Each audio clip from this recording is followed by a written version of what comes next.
እግዚአብሔር ልጆች ቆመን ስንሄድ እኮ ነው ሰው ምን መስለው። ውስጣችን በስንት ኃጢአት ሸቷል። ውስጣችን በስንት ግፍ ተሞልቷል። ሰው ላያችንን ነው የሚያየው። ተስማምቶሃል፣ ተስማምቶሻል፣ አምሮብሻል፣ አምሮብሃል ይለናል ሰው። እግዚአብሔር ውስጣችንን ነው የሚያየው። ለሰው አምረናል፣ ለእግዚአብሔር ተውበናል ወይ? የእግዚአብሔር ልጆች ለሰው መልካም ሆነናል፣ ለእግዚአብሔር መልካም ሆነናል ወይ? እውነት እንደ ቃሉ ነው ኑሯችን፣ እውነት እንደ ቃሉ ነው መመላለሳችን። እግዚአብሔርን እንውደደው እንጂ እግዚአብሔርን እናክብረው እንጂ። ሞት ለማንም የማይቀር ዕዳ ነው። ሞት ሁሉንም ቤት ያንኳኳል። የአጠራራችንን ጊዜ አናቀውም። እንዴት እንጠራ፣ በምን እንጠራ፣ እንዴት እንሞት፣ በምን ምክንያት እንሞት አናቀውም። ለማናቀው ህይወታችን ግን ፍቅር ተነሳስተናል። ለማናቀው ህይወታችን ገና እንሰዳደባለን፣ ገና ጉድጓድ እንመሳለን። ገና ማንነቴን አሳያለሁ፣ ማንነቴን አሳይሻለሁ፣ ገና እንደዚህ አረግሻለሁ። አቤት የማናወራው ነገር የለም። እግዚአብሔር ልጆች ፍቅር የለን ከፍቅር፣ ሰላም የለን ከሰላም፣ ይቅርታ የለን። ይቅርታ የሚለው ቃሉን እንጂ ህይወቱን የትናውቃለን? ገና ለገና ቂመኞች ነን። ቂም ይዘን ነው እግዚአብሔር ፊት ለጸሎት የምንቆመው። ቂም ይዘን ነው የምንዘምረው። ቂም ይዘን ነው ጉባኤ የምንከፍተው። ቂም ይዘን ነው ቤተክርስቲያን የምንመላለሰው። አስቸጋሪ ባህሪ ያለብን፣ ለሰውም ለእግዚአብሔርም ለመስተካከል በጣም አስቸጋሪ ህይወት ነው ያለን። ይብቃን እንጂ እልከኛ ልብ ዛሬ ይስተካከል። በእውነት እነግራችኋለሁ ሞት ዛሬ ነገ በምን አይነት መንገድ እንዴት ባለ ህይወት እንደሚመጣ አናቀውም። ብዙዎቹ በተኙበት አንቀላፍተዋል። ብዙዎቹ በወጡበት ቀርተዋል። ብዙዎቹ በበሉት ታንቀው ሞተዋል። ብዙዎቻችን አጠራራችንን አናቀውም። ለማናቀው ህይወታችን ግን ስንነካከስ ያሳዝናል። ለማናቀው ህይወታችን ቢላ ስንመዝ ግን ያሳዝናል። ለማናቀው ህይወታችን ስም ስናጠፋ ግን ያሳዝናል። ለማናቀው ህይወታችን ጉድጓድ ስንምስ ግን ያሳዝናል። ለማናቀው ህይወታችን ሺሻ መደብ ላይ ስንቀመጥ ግን ያሳዝናል። ለማናቀው ህይወታችን ስንዘሙት ግን ያሳዝናል። ለማናቀው ህይወታችን ስንዘፍን በሐሜት ስንቀመጥ ያሳዝናል። እግዚአብሔር የኛ ህይወት ያውቃል። ለሚያውቀው ንጉሥ ማንነታችንን እንሰጠዋለን። ቤታችን ይስተካከል። የእግዚአብሔር ልጆች ቤት ሲባል ቤታችን ጣራው፣ ግድግዳው፣ ቆርቆሮ፣ በሩ፣ መስኮቱ አይደለም። ልባችን ይስተካከል በንስሐ። ልባችን በኃጢአት የጠቆረው ልባችን በንስሐ ይስተካከል።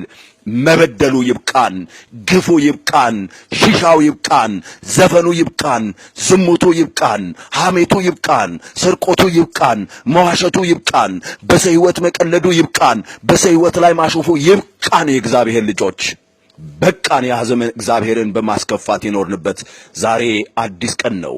ዛሬ አዲስ ሕይወት ነው እግዚአብሔር ለኛ ለልጆቹ ይሰጠን። ለማናቀው ሕይወታችን ነው እንጣጥ የምንለው። የእግዚአብሔር ልጆች ለማናቀው ሕይወታችን ነው በቃ እንዲህ ተነካክሰን ያለነው። ለካ ለማናቀው ሕይወታችን ነው እንዲህ ቢላ የሳልነው፣ እንዲህ ፍቅር ያጣነው። ነገ ለካ ሁሉን ትተን እንሄዳለን። ነገ ለካ የደከምንበትን ሳንበላ በሞት እንጠራለን። ነገ ለካ ምንም ሳናውቅ ባላወቅነው ነገር እንጠራለን፣ እንሄዳለን። ጥሪው የሚመጣው ከላይ ነው። እግዚአብሔር በቃ ሲልን እናቆማለን። እግዚአብሔር በቃ የዚህ ዓለም ሕይወት ሲል እናቆማለን። ብዙዎቻችን ከነ ኃጢአታችን እንዳንሄድ ነው እግዚአብሔር የሚነግረን። ከነ በደላችን እንዳንሄድ ነው እግዚአብሔር የሚነግረን። ዛሬ እንጂ ንስሐ መግባት፣ ዛሬ እንጂ ከእግዚአብሔር ጋር መታረቅ፣ ዛሬ እንጂ ኃጢአትን ማመን፣ ዛሬ እንጂ ከእግዚአብሔር ጋር መኖር። ከሞቱ በኋላ ንስሐ የለ፣ ከሞቱ በኋላ ለቅሶ የለ። ምን ይጠቅማል የእግዚአብሔር ልጆች ከሞቱ በኋላ ቢያነቡ? የብዙዎቻችን ሕይወት እንዲሁ ነው። ሞት 3 አይነት ሞት አለ። አንደኛው የቁም ሞት ነው። ብዙዎቻችን መታወቂያ አለን፣ ካርድ አለን፣ እንበላለን፣ እንጠጣለን፣ እንመላለሳለን። በቁማችን የሞትነን፣ የቁም ኃጢአት የገደለንን፣ ከእግዚአብሔር የሸሸን ነው። ሰው ሲያቀን በሕይወት የኖርን፣ በእግዚአብሔር እይታ የሞትነን። ኃጢአት ከእግዚአብሔር ለይቶናል። በኃጢአት ሸተን ሞተናል። አሁን ከቁም ሞት እግዚአብሔር ያድነን። ሁለተኛው ስጋዊ ሞት ነው። ይሄ ሞት ለማንም የማይቀር ዕጣ ነው። የአጠራራችን ሁኔታ ይለያይ እንጂ ይህንን ሞት ማንም አያመልጥም።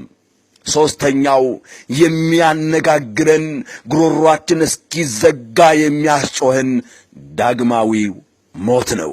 ያንን ሞት እንዳንሞት ነው በዚህ ስጋዊ ሕይወታችን ስንቅ ይዘን የምንሄደው። አንድ ሰው ወደ ሩቅ አገር ሲሄድ ስንቅ ይዞ ይሄዳል፣ ቢርበው ሊበላ። ስንቅ ምን አለን? አሁን ወደ ሰማይ የምንሄድበት በአምላክ ፊት የምንቆምበት ስጋዬን የሚበላ ደሜን የሚጠጣ የዘላለም ሕይወት አለው፣ ስጋዬን ያልበላ ደሜን ያልጠጣ የዘላለም ሕይወት የለውም አለ። የዘላለም ሕይወት የምናገኝበት ስጋው ደግሞ አለን። የዘላለም ሕይወት የምናገኝበት ስጋው ደግሞ ይዘናል። የዘላለም ሕይወት የምናገኝበት ንስሐ ገብተናል። እግዚአብሔር ልጆች ገና ለገና መጨፈር ነው የሚያምረን። ወጣትነቴን ሳልጠቀም እንዳልፍ እንዳይቆጨኝ እያልን ነው የምንጨፍረው። እግዚአብሔር የልቤን ያውቀዋል።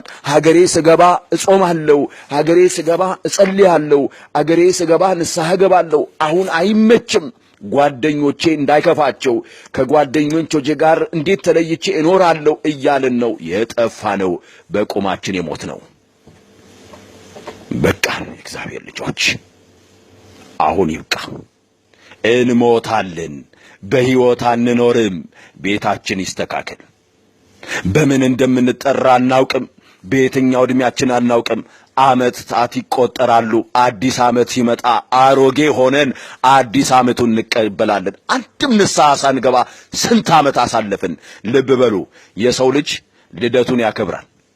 ልደቱን ሲያከብር 20 ዓመቱን 30 ዓመቱን 19 ዓመቱን 18 ዓመቱን ሻማ እያበራ ሰዎች መጥተው እንኳን ደስ አለ እድሜ ጨመርክ እያለ ይስሙታል። እድሜው በጨመረ ጊዜ የመሞቻውን ሰዓት እያሳጠረው ነው።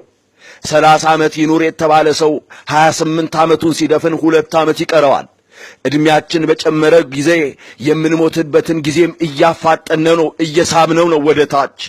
እንኳን ደስ አለ እንላለን ንስሐ ሳንገባ ሳንታረቅ። አዲስ ዓመት ይመጣል፣ ልብስ እንገዛለን፣ ልብስ እንቀይራለን።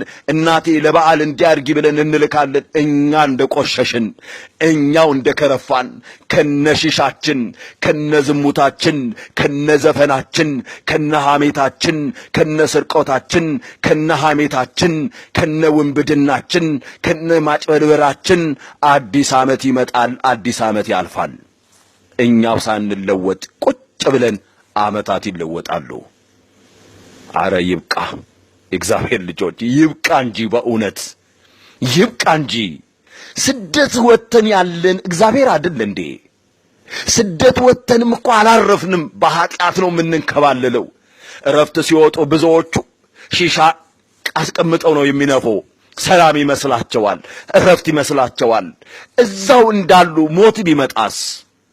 እዛው ቁጭ እንዳሉ የሺሻውን ጫፍ እንደያዙ ሺሻውን እንደነፉ ሞት ቢጠራቸውስ?